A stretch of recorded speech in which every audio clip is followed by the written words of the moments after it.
Today, I'm making a home on the range. It's a bourbon old-fashioned sweetened with Cointreau and Vermouth di Torino, and it was one of Sasha Petraske's absolute favorites.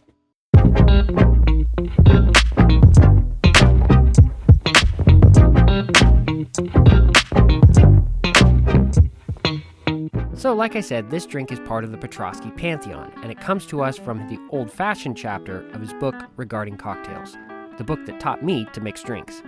It looks pretty straightforward, so let's get cracking. The first thing we want is a big rock of clear ice to fit our glass. Using a kitchen towel as a drip catcher and a precaution against slipping, I'll carve down the sides of the cube until it fits and can spin nicely inside my glass. It's going to be important for later when I'm stirring. And I'm not using a special knife here, just a crappy little thing I don't care about. Ice cuts pretty easily. Discard the ice shavings and set the cube to the side when finished. Now putting this together, we'll start with 3 dashes of Angostura bitters, 1/4 ounce of Vermouth di Torino, 1/4 ounce of Cointreau, and 2 ounces of bourbon, in this case Wild Turkey 101. Got a little ambitious with the pour there, but moving on. Next, it's time to lower the ice cube and stir until chilled. Frank? Well, I think that it was supposed to say chilled there. No, I think it's a typo. Stir until chilled? Just doesn't make any sense. You may very well have had spell check turned on, but that doesn't keep you from using the wrong word. Whatever, I'm not going to argue with you. I have to do the garnish part now. So, the book says we want a lemon and an orange twist. I'm pulling them over the drink to get the citrus oils they are releasing to perfume the cocktail.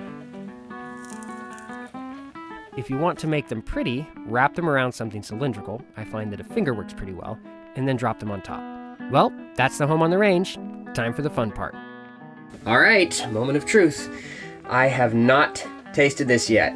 I've never tasted this, actually. So I'm really curious what this is going to be like. Wow, that's really interesting. So obviously the bourbon is very, very strong. I can't really taste the Cointreau on its own, but the finish is like dark chocolate.